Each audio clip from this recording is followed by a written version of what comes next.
ఈరోజు నా నామినేషన్ కార్యక్రమానికి ఇచ్చేసిన కదిరి నియోజక ప్రజలకు నేను చాలా రుణపడి ఉన్నాను. వాళ్లకు ధన్యవాదాలు చెప్పేదానికంటే నేను రుణం పడి ఉన్నానని చెప్పడం కరెక్ట్ అని అనిపించింది ఈరోజు.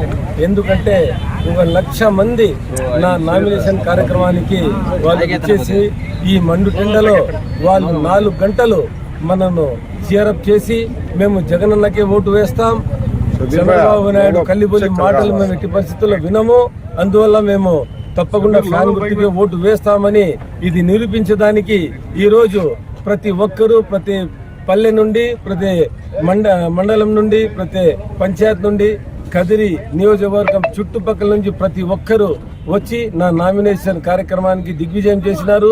వాళ్లకు నేను చాలా చాలా మనస్ఫూర్తిగా వాళ్ళకు హృదయపూర్వక నమస్కారాలు మరియు అభినందనలు తెలుపుతున్నాను.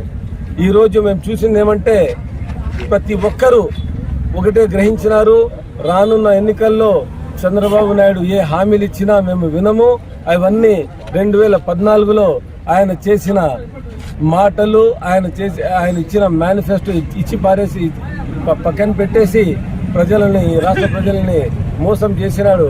కాబట్టి మేము ఈ 5 ఏళ్ళు జగనన్న ఏవైతే సంక్షేమ పథకాలు ఇచ్చి మేనిఫెస్టోని 99% ఆచరించిన ఒకే ఒక్క ముఖ్యమంత్రి దేశంలో ఎవరన్నా ఉన్నారంటే అది జగన్మోహన్ రెడ్డి మాత్రమేనని ప్రతి ఒక్కరూ గ్రహించినారు, ప్రతి ఒక్కరూ చెప్తున్నారు.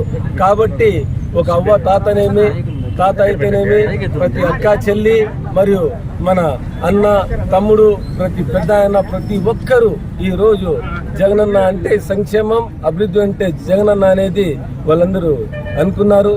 కాబట్టి వాళ్ళందరూ రానున్న ఎన్నికల్లో ఎలాంటి పరిస్థితుల్లో చంద్రబాబు నాయుడు కానీ, పవన్ కళ్యాణ్ కానీ ఏవైతే వీళ్ళు కలిసి మాటలు చెప్తున్నారో, వీళ్ళు ప్రజలను మభ్యపడుతున్నారో అవన్నీ వాళ్ళు చెప్తున్నవి అబద్ధాలని వాళ్ళు గ్రహించినారు. రానున్న ఎన్నికల్లో కదిరి నియోజకవర్గ ప్రజలైతేనేమి, ఈ రాష్ట్ర ప్రజలు నేను ఒకటి కోరుకుంటాను. వాళ్ళందరూ ప్రతి ఒక్కరూ రానున్న ఎన్నికల్లో ఫ్యాన్ గుర్తుకు ఓటు వేసి మళ్ళీ జగనన్న ముఖ్యమంత్రిని చేసుకుని నన్ను అసెంబ్లీకి పంపుతారని, మరియు శాంతమ్మక్కకు పార్లమెంటుకు పంపేదానికి మీరంతా దోహదపడతారని, మీ ఓటు 13వ తేదీ జగన్న 168 సార్లు బటన్ నొక్కినారు మీ సంక్షేమం కొరకు. మీరు ఈసారి 2 సార్లు బటన్ నొక్కండి జగన్నాన్ని మళ్ళీ ముఖ్యమంత్రి చేసుకునేదానికి. కాబట్టి మీరందరికీ నేను సవినంగా మనవి చేసుకున్నది ఏమంటే రానున్న ఎన్నికల్లో ఫ్యాన్ గుర్తుకు ఓటు వేయించి ప్రతి ఒక్కరూ అత్యధిక మెజార్టీతో ఈ అసెంబ్లీ కానీ పార్లమెంట్